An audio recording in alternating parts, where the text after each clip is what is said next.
Mainit ang lakad ngayong araw. Traffic pala, tala sa loob na lang ako dumaan. Wala nga pala akong side mirror, tinanggal ko nga pala. Parang tigas ng gulong ko. So yun, check. What's up sa inyo? Ang agenda natin ngayon mag-aayos tayo ng roller. Kundi roller, bola. Ayan.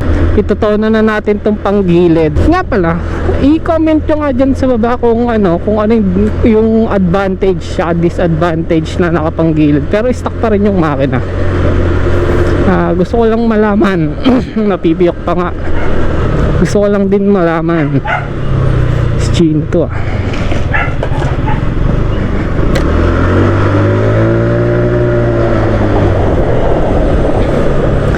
At pupunta nga pala kaming arena ngayon. Itotono na namin yung bola nito. Ay, shoutout kay Kuya Billy, pino niya. Itotono na namin yung panggilid nito o yung bola na tinatawag. Kasi ito yung tunnel sa amin eh. Kasi para diyan si Alsen. Wala si Alsen. Kasi para maging okay na yung neto, maset na para pagbabiyahe medyo may power ng konti. Tinanggal ko muna yung side mirror kasi di malapit lang naman dito sa amin yun. Ito nga sa looban nga ako dumaan punta ako kay Lamomon, siya magtotono ng neto ng roller o tinatawag na bola sa panggilid.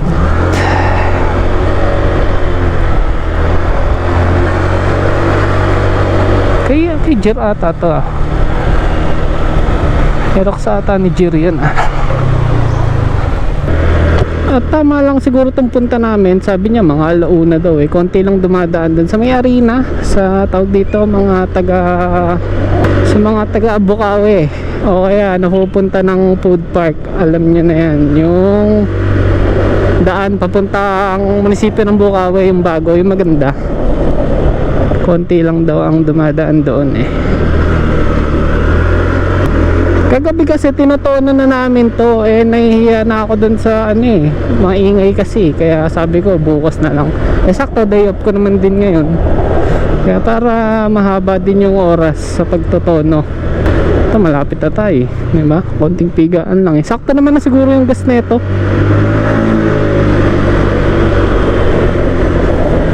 Oh, may deliver ka pa? Ito, dito sa akin.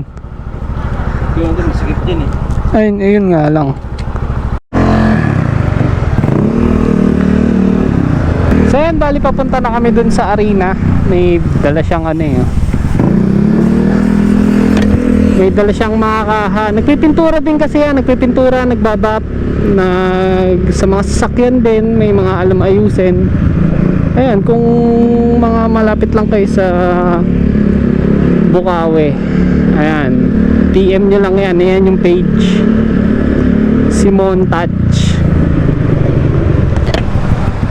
So talaga nang naka 63. Yun, siguro doon na tayo magkita-kita sa pwesto doon para di na puro kalsada yung nakikita nyo. So bali nakakalimutan ng mahiwagang panimbang. Bali babalikan niya saglit. Sabi ko yung motor na lang gamitin para kasi may dala siyang mga kaha. Nagpipintura din kasi yon. Tsaka nagbabap, ayos ng mga motor, mga panggilid, ganun. Mga magpapalit ng brake shoe, mga kung ano pang pwedeng palitan. Siguro hintayin ko lang siya tapos magkita-kita na lang ulit tayo doon. Let's go. So ayan, nakuha na niya ang magic timbangan. Let's go na.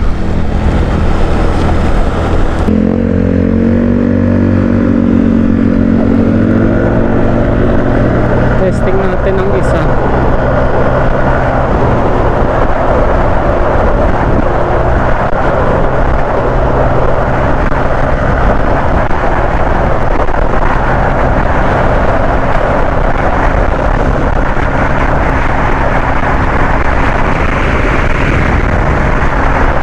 Pangit kasi pag pababa dito hindi mo maano yung takbo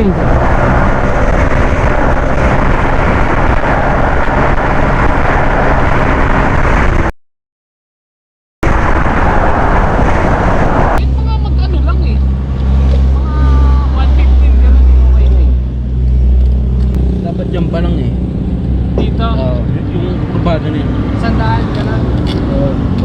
Dapat agano na yan. Gawan. So yun, check. Voice over tayo. Ayan, pagdating namin, tamang kwentuhan muna kami kasi kakalasin niya yung crankcase cover para lumamig ng konti kasi medyo mahaba din yung tinakbo eh. Bali, ang susunod dito, ang nakalagay dyan, 54 grams. Eh yun na nga, gaya nung video kanina, parang napapako na siya ng 80 kph. Ayaw na niyang, parang walang dulo, pero maganda yung arangkada. At yan, ikakalasin muna niya para palamigin. Tapos magtitimbang-timbang muna siya ng panibagong bola na isiset kasi medyo madami ang testing namin. Hahanapin namin yung may arangkada, tapos dulo. Tapos parang hindi gargal yung yung takbo niya. So yun. At yan, nakalas na at intay lang lumamig at let's go na. Let's go. Malalagyan na pala dyan eh. Sakto pala eh. May upuan. At yan, tamang timbang na siya ng unang ite-testing. Yan, 61 muna. 63? 63. Hindi pa tayo nakasubok. Hindi. Pag sinunod tayo 61. At yan, inalis na yung nakasalpak na bola na 54 grams. Magsisimula daw kami sa 61 pataas. Depende pa kung makukuha ang arangkada tsaka dulo ng agad. At yun, tamang tignan natin kung ano magiging mangyari. Let's go. Anong yan? Anong timbang yan?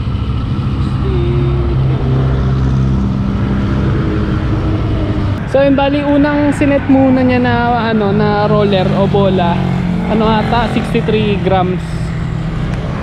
Te-testing mo muna niya kung kung paano.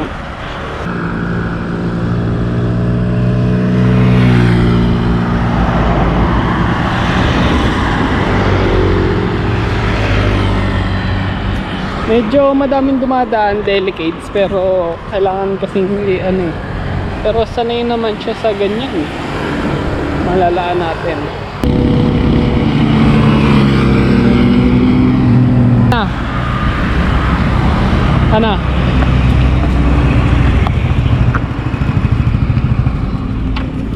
Ano na? Saan? Kaya alam magtanggal na Washer. Pero buti nakakabit pa din Taki na ako bilis na. Ganda, nagtanggal. Dito nag-110 na ako dito. Ha? Ayun pala eh. So yun, itong unang set medyo maganda na daw kasi nagwa 110 na daw siya doon sa may bandang paliko. Yung pabalik na siya nung binidyohan ko nung pabalik. Pero magaralgal daw, ayusin pa daw niya ng konti. So yun yung bali yung unang set niya, 63 ata yung bola. Goods daw, nagwa 110. Sayang di ko nadala yung panglagay ko sa side mirror para yung isang GoPro nandun. Pero magaralgal daw, magte-testing muna ng ibang set pa ng roller o kaya bola. Ang kahapon inayos niya yun dito. Nilagyan niya ng grasa yung kasi nga pigil yung takbo. Nung nagpalit ako ng brake shoe, di ko naman nilinis. Akala ko malinis pa eh. Ayan, ano timbang niyan? 61. Itong pangalawang try, nag-testing siya ng 61 grams. Tapos tinanggal yung washer. Yung washer na 1mm. Tignan natin.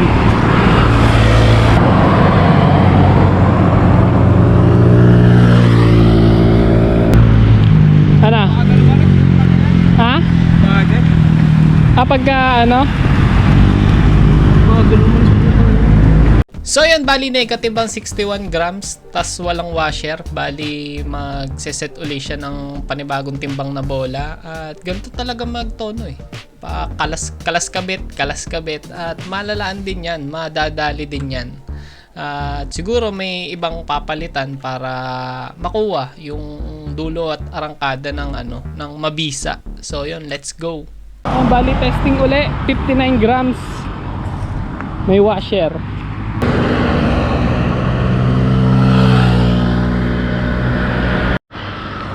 Sasabihin naman niya pag pag i-testing mo na, ibig sabihin okay na yun.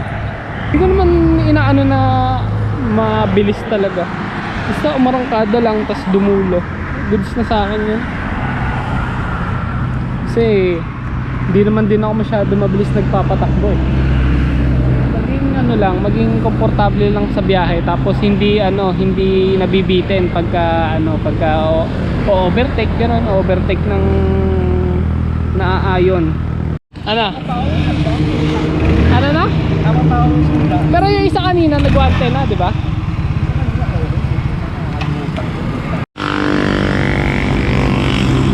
So yan, bali binalik namin sa unang set kasi ayaw manakbo dun sa 65 ba? 65 grams. Tapos ito, kanina, ang issue lang dito sa 63 yung sa washer. Ayan, wala kasing washer kanina, pero ito kinabit na ulit.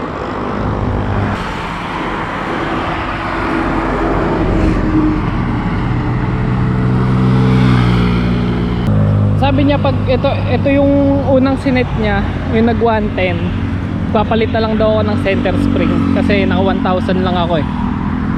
Pero yan daw 63 na yan, okay sa arangkada, okay din sa dulo. Eh kasi yung 54 lang yung roller o yung bola ko, ano lang na puro arangkada lang. Walang dulo, kaya sinet pa niya ng konti.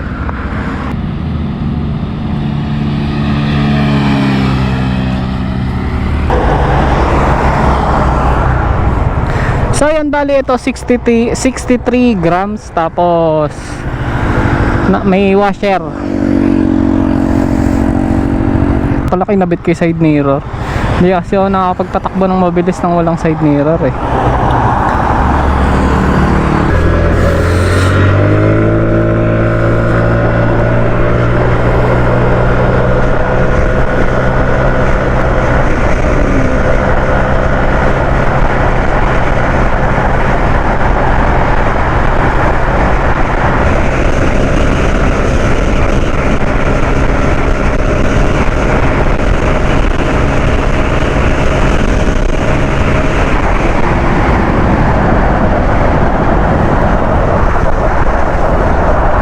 Medyo siya, tatala siya ng 100, pero pagka naabot na niya, tas medyo mahaba pa yung kalsada, kayang mag 110.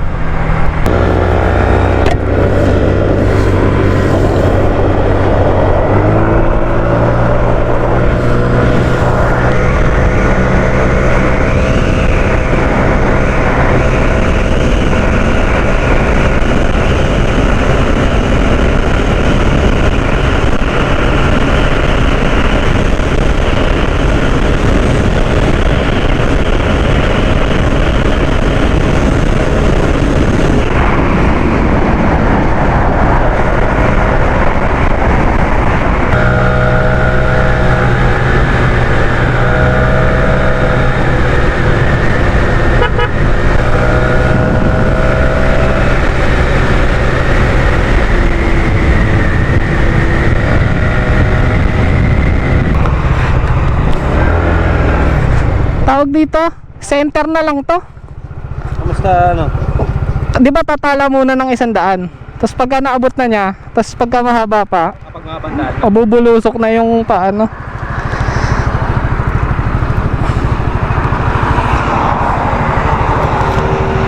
Sarap ng pabalik eh, wala akong kasabay. Tama ba? Ito 1,000. O tama, 1,000 RPM nga. So ayan, bali ang napagkasundo ang Bolay 63. Goods sa kanya, goods din sa akin, pero magpapalit daw ako ng center na 12 RPM. At yun, sana nag-enjoy kayo sa video na to. Siyempre, patuloy ko pa rin pinag-eksperimentohan tong motor, at yung mga hindi ko kaya nagpapatulong na ako yan, katulad kay Momo yan, kay Kuya Billy. At yun, dito ko natatapusin itong vlog na to. Like, comment, share, and subscribe. At nandyan sa description yung yung Facebook page ko na IJL Vlogs. Tapos yan yung kay yung montage. Kaya kung gusto nyo magpa-bapping, magpa-repaint, yan, kung malapit lang naman kayo sa Bukawi. At yun, maraming salamat. Peace. I'm out.